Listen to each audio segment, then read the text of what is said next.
Welcome back, everyone. Short-term rental cheat code number 20. Go for it, but don't go for it. You're probably thinking, go for it? Is that a saying in Utah? Like, just go with it, all right? Here is something that I absolutely despise. They're these little guys, they're little gophers, groundhogs, prairie dogs. There's all these little moles, right? They dig holes in your yard, and they're obnoxious. So how does this apply to short-term rentals? I'm going to tell you a story. Go with it. And then after I tell you the story, you'll be able to see the connection. So sometimes short-term rental operators, they get going into this phase of trying to find another short-term rental. And it feels like you're living the same day over and over and over again, just like Groundhog's Day, if you've ever seen that movie. It's hilarious. But you get in this rut and it feels like nothing's working. Now, when things are working and you're doing the right actions, you will find those opportunities or create the opportunities. So let's talk about what's worth actually going after and what isn't. Okay, so once upon a time, someone created a game and it was called Whack-A-Mole. And when you go to a carnival, you're trying to hit all these moles as they pop up. So they're popping up, they're super obnoxious, right? The reason why that game works is because people realize that you want to make sure they go away, right? And I had an experience very similar to this with a real groundhog, okay? In my yard, I set some ground rules with these guys. I said, no more holes in my yard or things are gonna happen, right? There's gonna be some bad things happen. And you need to set these ground rules so that they know this is your place. So I did this thing. I tried to dig them up, right? I got a shovel and I was digging and I realized there were tons of tunnels. They were all over and just ruining my yard. So I was like, well, digging them up is not working. So instead of digging them out, I was like, oh, I'm gonna flush them out. So I got my hose and I stuck it in the hole and I waited and I waited and nothing happened except for there's a ton of water. And I got a little impatient. I was like, oh, this is not working. There's gotta be another way to get these guys out of here. And I asked my neighbors and they're like, hey, you could just poison them. I was like, ooh, I could poison him dead. Yes. So I got this poison, these little pellets, and I put them at the edge there, and they didn't eat them. So I was like, oh, what am I doing? I need to figure out how to get these gophers gone, get them out of here. And I decided I need to figure out how to execute them by any means necessary. So I grabbed a shovel and I started applying all of those things. I had the poison there, and I left the water on for like 15 minutes straight to fill their entire area, and I waited till they came out. And as soon as he pops out, he jumped out and he looked one way, but it wasn't at me, and I went up behind him and I chopped his head off just like one of these guillotines there. And it was so satisfying, but I realized I had spent an entire afternoon chasing a gopher, and it had consumed my every being for hours. Now, why would I share this when we're talking about short-term rentals? Because determination is key. You absolutely need to be determined. You need to put your mind to the right things and make sure that you're going after what you want. And being determined is so key. You really need to make sure that you go after what you want. There's an expression in Chinese, 下定决心. As soon as you have put your mind to something, you stick with it till the job is done. But is the job worth doing? You need to ask yourself that before you exert so much energy. I have another story for you, all right? This is actually something that happened to my wife. Have you guys ever had a fly that would not leave you alone?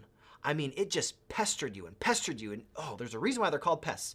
It comes and like lands on your face, and you're like, oh, and you start smacking yourself, and you can't kill it. So you go after it and you get the fly swatters and the zappers and whatever you can do. And eventually you just go and try and squish this thing. Now, Belinda, she had this happen to her. And she was trying to write this speech for a class or for church. And as she was writing it, this fly just kept bugging her. And it took her like an hour to find the right things to kill this fly.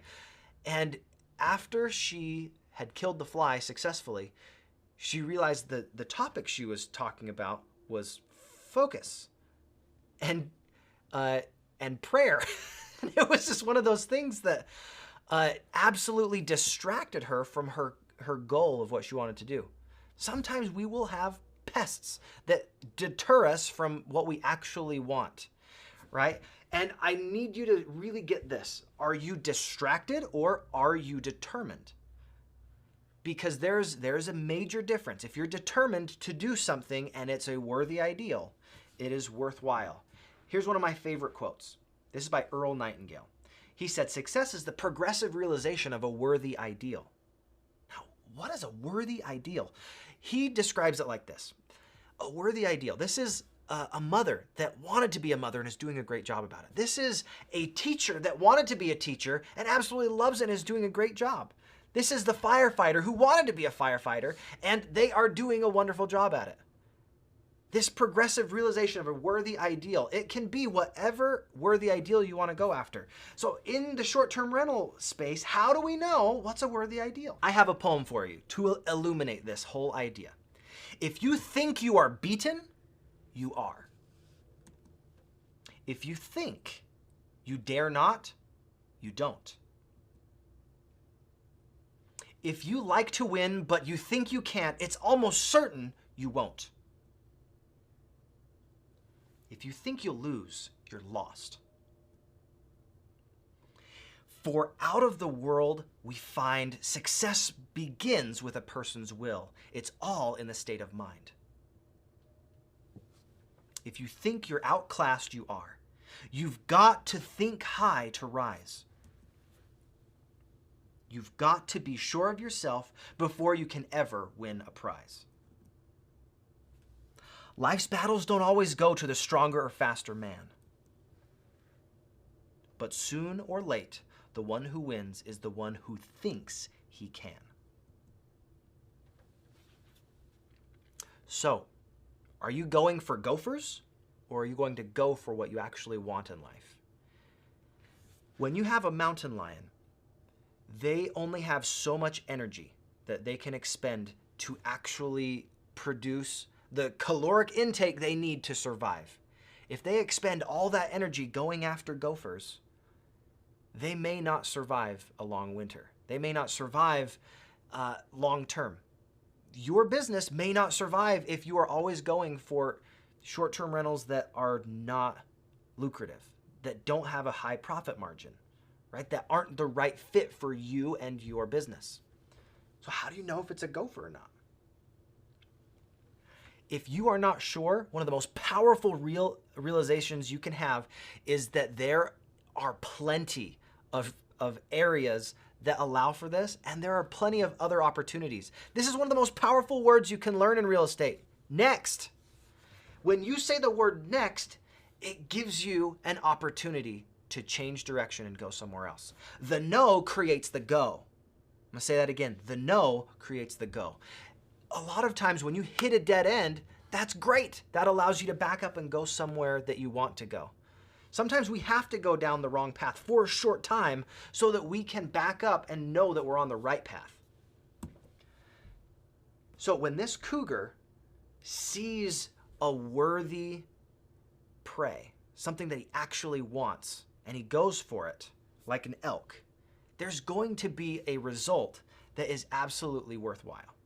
He's going to be able to be fed, he will be happy and actually survive and thrive because he has more value that came from the same amount of effort. Now, you decide what a worthy ideal is for you. You're the one that gets to decide whether or not this is right. Thanks, guys.